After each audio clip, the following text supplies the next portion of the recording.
বাবা কি হৈছে তোৰ? তই এনেকৈ মনটো মাৰি অকলে অকলে বহি আছ যে? ঐ মুখে নামাতো কেলে? কি হৈছেনো?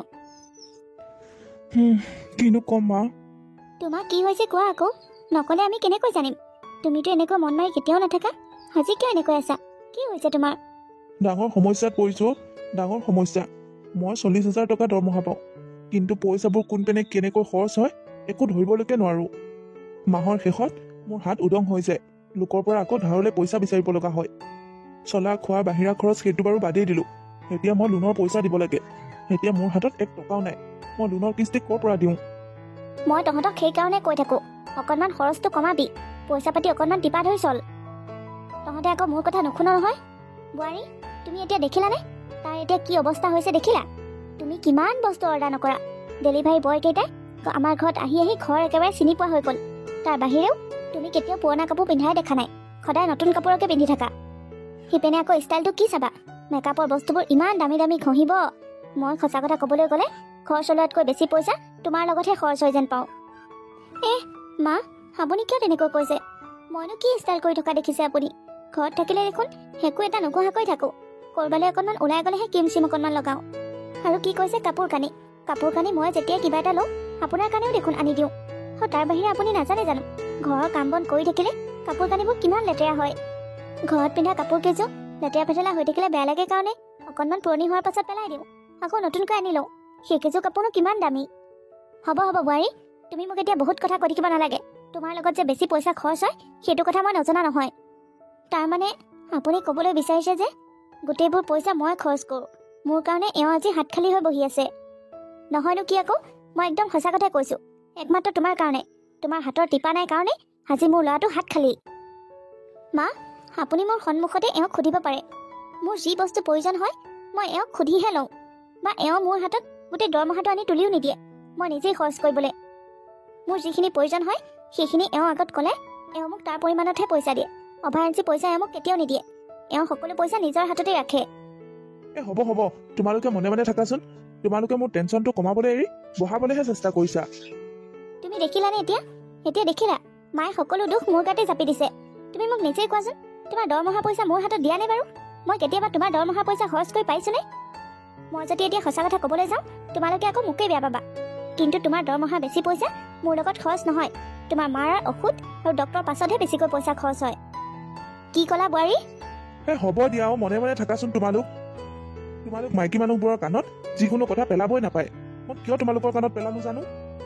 একো এটা চলিউচনটো দিবই নোৱাৰা, ওলোটাকৈ আকৌ মোৰ টেনচন বঢ়াবলৈ আহা। মনে মনে থাকা তোমালোক। মোক ঠাণ্ডা মগজুত অকণমান চিন্তা কৰিবলৈ দিয়া, মই কি কৰিব পাৰোঁ।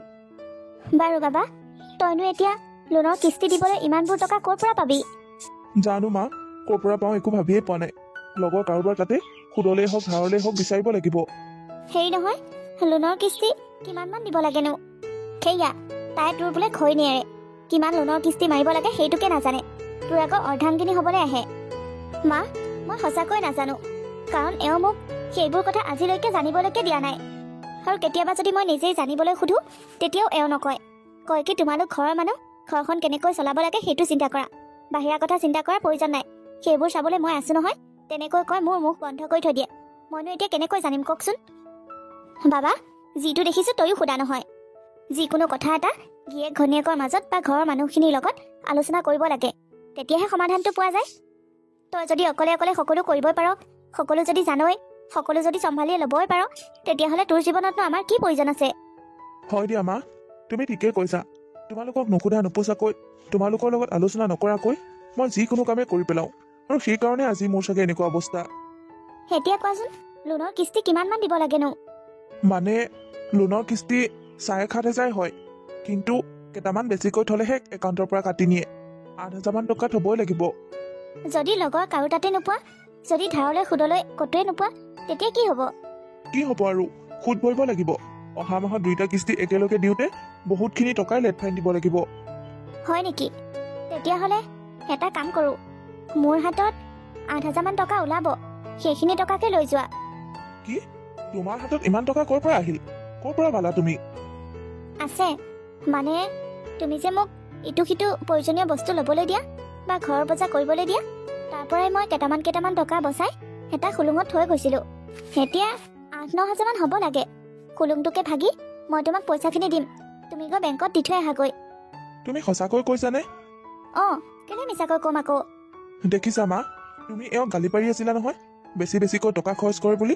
এতিয়া দেখিলা, তেওঁহে মোক এই বিপদৰ সময়ত সহায় কৰিছে। তাকো মই খৰচ কৰিব দিয়া টকাৰে অলপ অলপ থৈ মোক এতিয়া বিপদৰ সময়ত দিছে। অঁ, আচলতে মাইকী মানুহ এনেকুৱাই হ'ব লাগে। আৰু তই মোক এটা কথা কচোন, তই পইচাবোৰ কি কৰ মানে? তোৰ জমা কেলে নহয় পইচা? নাজানো মা, ইমান লিমিটতে খৰচ কৰোঁ, তথাপিতো মই ধৰিব নোৱাৰোঁ। গোটেই পইচাখিনি মাহৰ শেষলৈকে শেষেই হৈ থাকে। এনেকৈ কেনেকৈ জীৱনটো চলিব নাজানো আৰু। যিমান টকা ইনকাম কৰোঁ সিমানখিনি টকাই খৰচ হৈ যায়, ওলোটাকৈ আকৌ ধাৰহে লাগে। এনেকৈ খৰচ হৈ থাকিলে একো এটা টকা পইচা যদি মই জমাই কৰিব নোৱাৰোঁ, তেনেহ'লে মই জীৱনটো কেনেকৈ চলিম? মোৰ ভৱিষ্যতটো কি হ'ব? হাই হ'ব দিয়া, এতিয়া ইমান চিন্তা নকৰিবাচোন। তুমি মোক এটা কথা কোৱাচোন, তুমি যে এইবোৰ টকা খৰচ কৰা, সকলো খৰচ বহীত লিখি থোৱা নে? আৰে লিখোঁ অ', কেলে নিলিখিম বাৰু? সদায় ৰাতি মই বিচনাত লিখি থাকোঁ নে নাথাকোঁ? সেয়া সকলো মই হিচাপ নিকাচ লিখি থাকোঁ। সেইবোৰতো ডাঙৰ ডাঙৰ খৰচবিলাকহে লিখা। তুমি যে এইবোৰ সৰু সুৰাকৈ টকা পইচা খৰচ কৰি থাকা, সেইবোৰ লিখা জানো? এই সৰু সুৰা খৰচবোৰনো কোনে লিখে? সেইবোৰতো হৈয়ে থাকে। মই তোমাক কথা এটা কওঁ, টকা পইচা ইনকাম কৰাটো টান, কিন্তু তাতকৈ টান কি জানানে? টকা পইচা জমা কৰি ৰখাটো। এটা কাম কৰিবাচোন, আজি ইমান বছৰে তুমিয়ে সকলো খৰচ কৰি আহিছা। তুমি যিমান টকা ইনকাম কৰা তুমিয়ে খৰচ কৰা। এতিয়াৰ পৰা তুমি এটা কাম কৰিবা, মাত্ৰ এমাহৰ কাৰণে। অহা মাহত তোমাৰ যিটো দৰমহা আহিব সেইটো মোৰ হাতত দিবা। তোমাৰ সেই 40,000 টকা দৰমহাটোতে মই ঘৰখনো চলাম আৰু বাহিৰা খৰচ পাতিও কৰিম আৰু জমা কৰিও দেখাম। তুমি চাই থাকিবা। তুমি ঘৰ চলাবা আৰু সেইখিনি পইচাই ঘৰ চলাই কৰি তুমি জমা কৰিও দেখাবা। ইয়াত মই হিচাপ কৰি মিলাব পৰা নাই, খৰচ ইমান বাঢ়ি আছে, আকৌ তুমি সেইখিনি টকাৰে জমা কৰি দেখাবা। অঁ, মই কৈছোঁ নহয় পাৰিম বুলি। তুমি মোক মাত্ৰ এটা মাহ সময় দিয়া, এমাহতে মই তোমাক দেখাই দিম। আচলতে কি জানা, আমি যে এই সৰু সুৰা খৰচবোৰ কৰি থাকোঁ, আচলতে এইবোৰ খৰচে পাছত গৈ বেছি হয়গৈ। সৰু সুৰা খৰচ বুলি আমি গুৰুত্ব নিদিওঁ সঁচা, কিন্তু তেনেকৈ সৰু সুৰা খৰচবোৰে বহুত ডাঙৰ খৰচ হৈ দেখা দিয়ে। সেইবোৰ খৰচ কৰোঁতে আমাৰ বেলেগবোৰ ৰখিয়ে যায়। মই কৈছোঁ নহয়, মাত্ৰ মোক এমাহ সময় দিয়া। এমাহত যদি মই ঘৰ দুৱাৰ চলাই কৰি টকা জমা কৰি দেখাব নোৱাৰোঁ, তেনেহ'লে তাৰ পিছৰ মাহৰ পৰা তুমি আকৌ লৈ ল'বা। তুমি যেনেকৈ চলা তেনেকৈ চলাবা। বাবা, বোৱাৰীয়ে যি কৈছে ঠিকেই কৈছে। তই ইমান দিনৰ পৰা চলাইছ নহয় ঘৰখন, আমি দেখিছোঁ তই কেনেকৈ চলাইছ। এটা মাহ বোৱাৰীক দে, বোৱাৰীয়ে যদি ঘৰখন ভালকৈ চলায় তেনেহ'লে বোৱাৰীয়ে চলাই নিব। আৰু বোৱাৰীয়ে যদি তোৰ দৰে চলাব নোৱাৰে বা তোতকৈ যদি বেছিকৈ ধাৰ ঋণ লগায়, তাৰ পাছত তই চলাবি। বাৰু হ'ব দিয়া, তোমালোক দুইজনী যদি একমত, তেনেহ'লে মইনো কি কৰিম? অহা মাহৰ দৰমহাটো মই চিধা আনি এওঁৰ হাততে দিম। এওঁনো সকলো লোনৰ কিস্তি, ঘৰ চলোৱা সকলো কৰি মেলি কেনেকৈ পইচা জমা কৰি দেখাই মই তাকেই চাম। মই কৈছোঁ নহয়, তোমাতকৈ কমকৈও খৰচ কৰিম আৰু পইচা জমা কৰি দেখাম। তুমি চাই থাকিবা। ঠিক আছে, অহা মাহতহে দেখিম। ৰীতা, ৰীতা, ক'ত আছা? এইপিনে আহাচোন। অঁ, কোৱা, কি হ'ল? কিবা দৰকাৰ হৈছে নেকি? দৰকাৰ মানে দৰকাৰেই হৈছে বুজিছা। গাড়ীত তেলটো অলপ কমি আছে, তেল ভৰাব লাগিছিল। 500 টকা এটা দিবাচোন। অঁ, ঠিক আছে দিম বাৰু। আগতে আহাচোন, ভাতকেইটা খাই লৈ আহি। এতিয়া ভাত খাই নাথাকোঁ নেকি? টিফিন দিয়া মই তাতেই খাই ল'ম। টিফিনটো মই ৰেডি কৰিয়ে থৈছোঁ, তথাপিতো ভাত কেইটামান খাই লৈ আহি। নহ'লে ঘৰৰ পৰা গৈ চাহ খাওঁ কিবা খাওঁ তেনেকৈ বাহিৰা বস্তুবোৰ খাই থাকিবা। ঘৰত ভাত কেইটামান খাই গ'লে হাফ টাইমত তেতিয়া টিফিনটো খাই দিবা। তেতিয়া একো কথা নাই, নহ'লে আকৌ পেটৰ অসুখ কৰিব। কথাটো নোহোৱাও নহয়। ঠিক আছে, গৈ আছোঁ ব'লা। আহা, জল্দি আহা, মা বহিছে ভাত খাবলৈ। অঁ ব'লা। বোৱাৰী, বোৱাৰী। অঁ মা, মই পাকঘৰতে আছোঁ। কিবা কথা আছে যদি ইয়ালৈকে আহক। বোৱাৰী, হেৰি নহয়, মই ডক্টৰৰ ওচৰলৈ নোযোৱা এমাহেই হ'ল। এবাৰ ডক্টৰৰ ওচৰলৈ যাব লাগিছিল। ঔষধখিনি একেখিনিকে খাই আছোঁ। আকৌ কিবা ঔষধ সলাই দিয়ে নেকি, সেইটো সুধি আহিব লাগিছিল। ঠিক আছে মা, আপুনি গা পা ধুই ওলাওক গৈ। মই এওঁক ক'ম বাৰু। এওঁ যদি নিনিয়ে তেনেহ'লে মই আপোনাক লৈ যাম। অঁ দিয়া, হ'ব দিয়া তেনেহ'লে, মই ওলাওঁ গৈ। অঁ যাওক। মাক ডক্টৰৰ ওচৰলৈ নিলে কমেও 5,000 মান টকা খৰচ হ'ব। খৰচ হ'লেওতো নিব লাগিবই। ৰীতা, ৰীতা, ক'ত আছানো? মই ইয়াত আছোঁ, পাকঘৰত। ইয়ালৈকে আহা। হেৰি নহয় ৰীতা, মোৰ মোবাইলৰ ৰিচাৰ্জটো শেষ হৈ গ'ল বুজিছানে। তুমি যদি ফ্ৰী আছা মোক ৰিচাৰ্জটো ভৰাই দিয়াচোন। হয় নেকি? ঠিক আছে ৰ'বা, মাত্ৰ 5 মিনিট ৰখা। মই কিবা এটা কাম কৰি আছোঁ, এই কামটো শেষ হ'লে মই তোমাক ৰিচাৰ্জটো কৰাই দিমগৈ। ঠিক আছে, কৰা বাৰু, কিন্তু অকণমান জল্দি কৰাচোন, মোৰ আৰ্জেণ্ট কল এটা কৰিব লগা আছে। এই হ'লেই, মই কৈছোঁ নহয় 5 মিনিট ৰখা। 5 মিনিটৰ পাছতে তোমাক ৰিচাৰ্জ ভৰাই দিম যোৱা। ঠিক আছে, হ'ব দিয়া। গাড়ীত তেল ভৰোৱা, এওঁক ৰিচাৰ্জ ভৰাই দিয়া, মাৰ ঔষধ পাতি, সকলো হিচাপ দেখোন মই লিখাই নাই।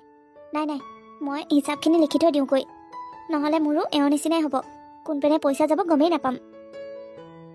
লিখিছোঁ, সকলোখিনিয়ে লিখিছোঁ। মাৰ ঔষধৰ পৰা ঘৰ চলোৱা, এওঁৰ মোবাইলৰ খৰচ, গাড়ী খৰচ সকলো লিখিছোঁ। যিমান সৰু সুৰা হিচাপ আছে সকলো লিখিছোঁ। এতিয়াও মোৰ হাতত দেখোন আধা পইচাই জমা আছে। মই কথাটো এতিয়াহে বুজিছোঁ। এওঁ মানে জোখতকৈ বেছিকৈ খৰচ কৰে, তাকো বাহিৰা কামত। সৰু সুৰা বাহিৰা খৰচত এওঁ মানে বেছি টকা খৰচ কৰে, সেইকাৰণে পইচাকেইটাই জোৰাবগৈ নোৱাৰে। হেৰা, যোৱাচোন যোৱা, মোৰ কাৰণে চাহ একাপ বনাই আনা। অকণমান ৰখিব লাগিব, মই এইবোৰ হিচাপ পাতি লিখি আছোঁ। এতিয়া আকৌ দিগদাৰ কৰিলে হিচাপত খেলি মেলি হ'ব নহয়, অকণমান ৰখা। হিচাপ কৰি আছা নেকি? দিয়া তুমি বনাব নালাগে দিয়া, মই মাকে কওঁ, মায়ে বনাব। কিন্তু হিচাপত খেলি মেলি নকৰিবা দেই, হিচাপখিনি একদম ভালদৰে লিখা।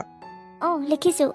ময়ো চাওঁ, মই ভালকৈ ঘৰ চলাব জানো নে তুমি ভালকৈ ঘৰ চলাব জানা। দিয়া, ইয়াত কথা কৈ থাকিলে আকৌ তোমাৰহে খেলি মেলি হ'ব। তুমি হিচাপ কৰা, মই মাৰ ওচৰলৈকে যাওঁ।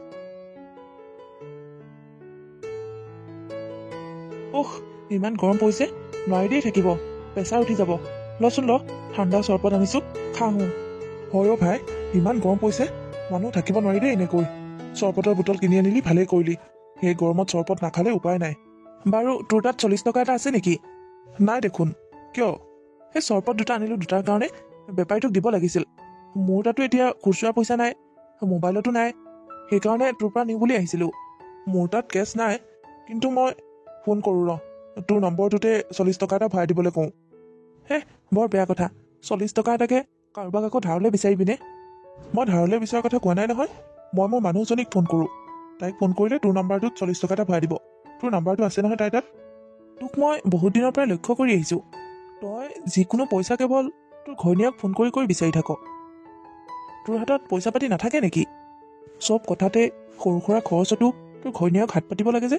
তই কি দৰমহা পাতি নাপাওঁ নেকি? কিয় নাপাওঁ? পাওঁ। মোৰ দৰমহাকেইটাই ঘৰ চৰ চলাব নালাগে জানো? তাতেই খৰচ হয়। তইতো হাত খৰচৰ কাৰণে কেইটামান পইচা লগত ৰাখিব লাগে, গোটেইখিনি পইচা এনেকৈ ঘৰত দি দিয়ে নেকি মানুহে? সেইবোৰ বহুত কথা বুজিছ। মই এতিয়া যিমানখিনি টকা দৰমহা পাওঁ, গোটেইখিনি পইচা মই মোৰ মানুহজনীৰ হাততে দি দিওঁ। কিয়? গোটেইখিনি পইচা কেলে দিয়? মানে কি জান, মোৰ ইনকামটো যেতিয়া মই মোৰ মানুহজনীৰ হাতত দিয়া হ'লোঁ, তেতিয়াৰ পৰা মোৰ জীৱনত টকা পইচাৰ সমস্যাবোৰ একেবাৰে কমি গ'ল বুজিছ। আগতে মোৰ টকা পইচাবোৰ কোনপিনে যায়, ক'ত কিমান খৰচ হয়, একো ধৰিবলৈ পৰা নাছিলোঁ। আৰু এতিয়া মোৰ দৰমহা আধা পইচাই ৰখি যায়। আগতে যেতিয়া মই নিজে খৰচ কৰিছিলোঁ, তেতিয়া মাহৰ শেষত মোৰ হাত একেবাৰে উদং হৈ গৈছিল, হাত খালী হৈ লোকৰ ওচৰত হাত পাতিব লগা হৈছিল। আৰু এতিয়া মোৰ গোটেই দৰমহা ৰখিয়ে যায়। আচলতে মোৰ মানুহজনীয়ে এমাহ ঘৰখন চলাই দেখাম বুলি কৈছিল, আৰু এমাহ ঘৰ চলাওঁতে তেওঁ ইমানখিনি আয় কৰি দেখালে। এতিয়া মই তেওঁৰ হাতত দৰমহা জমা দিয়া 6 মাহ হ'লহি। এই 6 মাহত ঘৰ চলোৱা, বেংকৰ কিস্তি দিয়া, গাড়ী তেল, ৰিচাৰ্জ, মাৰ ঔষধ পাতি সকলো খৰচ কৰিও বহুতখিনি টকা জমা কৰি দেখাইছে। আচলতে তই জাননে, মাইকী মানুহক ঘৰ লক্ষ্মী বুলি কোৱা হয়। কিয় কয় জান? সেইটো কাৰণেই কয়। মাইকী মানুহৰ হাতত যেতিয়া তই অকণমান টকা জমা দিবি নহয়, সিহঁতে সেই টকাখিনিয়ে দুগুণ কৰি তোক দেখায়, আৰু বিপদৰ সময়ত সেয়া টকাই তোক উদ্ধাৰ কৰিব। ইয়াৰ আগত মই ইমান চিন্তাত আছিলোঁ, ইমান চিন্তাত থাকোঁ নহয়, মাহৰ শেষত মোৰ মূৰটো গৰম হৈ থাকে। ইমান টকা দৰমহা পাওঁ, ক'লৈ যায় টকাবোৰ গমেই নাপাইছিলোঁ। আচলতে ডাঙৰ ডাঙৰ খৰচবোৰ মই সদায় লিখি গৈছিলোঁ, আৰু সেইবোৰৰ কাৰণে মই পইচাবোৰ সদায় এক্সট্ৰা কৰি থৈছিলোঁ। কিন্তু সৰু সুৰা খৰচবোৰ মই গুৰুত্বই দিয়া নাছিলোঁ। আৰু যেতিয়াৰ পৰা মই মোৰ টকাখিনি তেওঁৰ হাতত দিবলৈ ল'লোঁ, তেতিয়াৰ পৰা সকলো ঠিকে ঠাকে চলি আছে। তেওঁ সকলো মেনেজ কৰি লৈছে। সৰু সুৰা খৰচৰ লগতে ডাঙৰ ডাঙৰ খৰচ গোটেইবোৰ তেওঁ হিচাপ কৰে, গোটেইবোৰ টোটেল কৰি মোৰ আগত দেখায়। আচলতে মই তোকো কৈছোঁ, আৰু সকলোকে ক'ব বিচাৰোঁ, মতা মানুহবোৰে যিমান কষ্ট কৰক বা চাকৰিয়ে কৰক, টকাখিনি আনি যদি ঘৰৰ মাইকী মানুহ এজনী, মাক হ'ব পাৰে, ঘৈণীয়েক হ'ব পাৰে বা ভনীয়েক হ'ব পাৰে, মাইকী মানুহজনীৰ হাতত দিয়ে নহয়, সেই পুৰুষৰ সদায় উন্নতি হ'ব। আচলতে লখিমীক ঘৰলৈ আনি লক্ষীৰ হাততে তুলি দিব লাগে। আৰু ঘৰৰ লখিমীজনী যেতিয়া সুখী হৈ থাকে, তেতিয়া সেই পুৰুষজনৰ জীৱনটো সুখৰ হৈ যায়, সকলো ঠিকে ঠাকে চলি থাকে, গোটেই ঘৰখনেই পুৰা স্বৰ্গৰ দৰে হৈ যায়। আচলতে তই ঠিকেই কৈছ বুজিছ। ময়ো বহুত দিনৰ পৰা সৰুৰ পৰাই দেখি আহিছোঁ, মোৰ দেউতাই যিমানখিনি টকা ইনকাম কৰে গোটেইখিনি মাৰ হাততেই দিয়ে। সৰু থাকোঁতে মই দেউতাক বহুতবাৰ সুধিছিলোঁ, কিন্তু দেউতাই কয় তই ডাঙৰ হ, তেতিয়া বুজি পাবি। আৰু মই কথাটো এতিয়াহে বুজি পাইছোঁ। আচলতে ঘৰলৈ লখিমীক আনি লখিমীৰ হাততেই দিব লাগে। এতিয়া তই নিজে কচোন, তোৰ দেউতাই সেই সৰু চাকৰিটো কৰি ইমান ধুনীয়াকৈ ঘৰ দুৱাৰ সাজি সংসাৰখন কিমান ধুনীয়াকৈ চলাইছে। তয়ো সেইটোকে কৰ। তোৰ যিমানখিনি মাহৰ দৰমহা তই ঘৰত নি মাৰ হাততে দেগৈ, বুজিছ? মায়ে তোৰ বিহগটো কেতিয়াও নকৰে। তোৰ ভালৰ কাৰণে চিন্তা কৰি নিশ্চয় কিবা এটা ভাল কামতেই লগাব। হয় দে, তই ঠিকেই কৈছ। এতিয়াৰ পৰা ময়ো তেনেকুৱাই কৰিব লাগিব। মোৰ ইনকামখিনি মই মাৰ হাততে দিব লাগিব, কাৰণ মাৰ বাহিৰেতো আমাৰ ঘৰত লখিমী বুলিবলৈ আৰু কোনোৱেই নাই। তোৰ লগত কথা পাতি থাকোঁতে মই এওঁক ফোন কৰিবই পাহৰিলোঁ। এওঁক ফোন কৰোঁ। দোকানীটোৱে এবাৰ কি বুলি ভাবিছে। ফোন কৰ। তাৰ পইচাটো দি আমিও যাওঁগৈ ব'ল, বহুত দেৰি হ'ল।